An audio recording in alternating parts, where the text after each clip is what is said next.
Bismillah, alhamdulillah, wassalatu wassalamu ala rasulillah, wa ala alihi wa sahbihi wa man wala.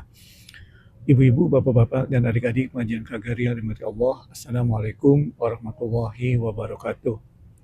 Allah subhanahu wa ta'ala berfirman di dalam surat Al-Fatih, ayat yang pertama, yang artinya dalam bahasa Indonesia, sungguh kami telah memberikan kepadamu kemenangan yang nyata.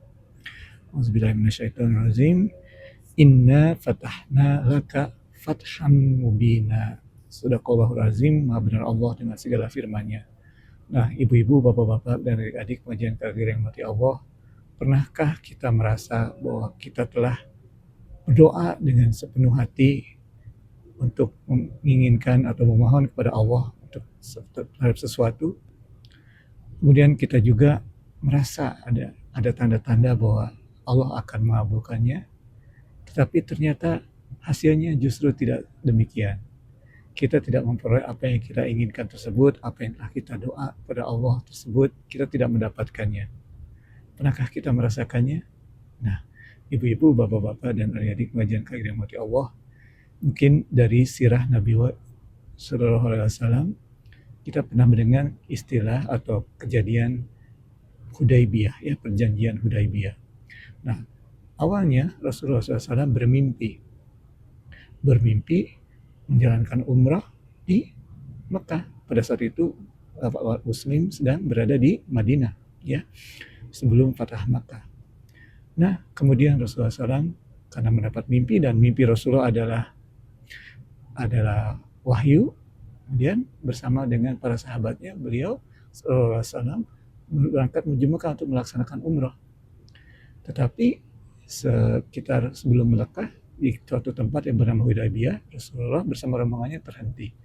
Dan kita mengenal pada saat itu peristiwa di mana terjadi perjanjian Hudaybiyah antara kaum Quraisy dan kaum Muslim. Dan singkat cerita, perjanjian tersebut seperti tidak menguntungkan kaum Muslim, tidak menguntungkan umat Islam. Perjanjian tersebut isinya. Nah, tentunya para sahabat sangat kecewa karena mereka harus pulang lagi ke Madinah, tidak menjalankan umrah pada saat itu. Bahkan Umar bin Khattab radhiyallahu anhu sempat bertanya pada Rasulullah dengan nada yang sangat keras. Tapi pada akhirnya mereka kembali bersama Rasulullah menuju Madinah. Dan Umar radhiyallahu anhu merasa bersalah sampai agak menjauh dari Rasulullah. Takut terjadi atau takut diturunkan satu wahyu mengenai dia, Umar, karena Umar telah merasa terlalu kasar terhadap Rasulullah. Tapi kemudian Rasulullah SAW memanggil Umar, ya Umar, kemari. Kemudian Rasulullah menyebutkan bahwasanya Rasulullah SAW beliau memperoleh wahyu atau mendapatkan wahyu yang isinya sangat dicintainya lebih dari apapun yang ada di dunia ini. Dan wahyu tersebut adalah surat Al-Fahd, yang tadi kita bacakan tadi, ayat yang pertama hingga ayat yang keempat. Nah, Rasulullah SAW di situ menyebutkan kemenangan, bahwa Rasulullah SAW memperoleh janji kemenangan yang nyata. Dan ternyata seiring dengan perjalanan waktu, perjanjian Hudaybiyah itu ternyata lebih menguntungkan umat Islam dan umat Quraisy sendiri yang membatalkannya. Dan seperti kita ketahui, beberapa tahun kemudian terjadilah penaklukan kota Mekah atau Fathah Mekah, dan umat Islam memperoleh kemenangan tanpa ada darah yang terjatuh, ya, atau darah yang jatuh akibat perpecahan.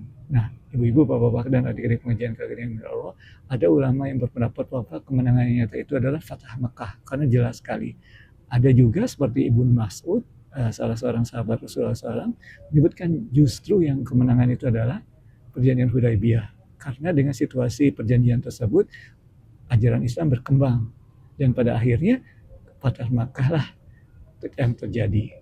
Nah, ibu-ibu, bapak-bapak, dan adik pengajian Kagir yang dimuliakan Allah, pelajaran yang dapat kita ambil dari sirah Nabawiyah ini adalah kadang-kadang kita menginginkan sesuatu, kita berdoa kepada Allah, berusaha sebaik-baiknya. Allah akan memberikan yang terbaik bagi kita. Jika apa yang kita inginkan tersebut yang terbaik bagi kita, insya Allah Allah akan memberikannya. Tetapi ada juga waktunya. Mungkin waktunya ditunda karena lebih baik di masa yang selanjutnya.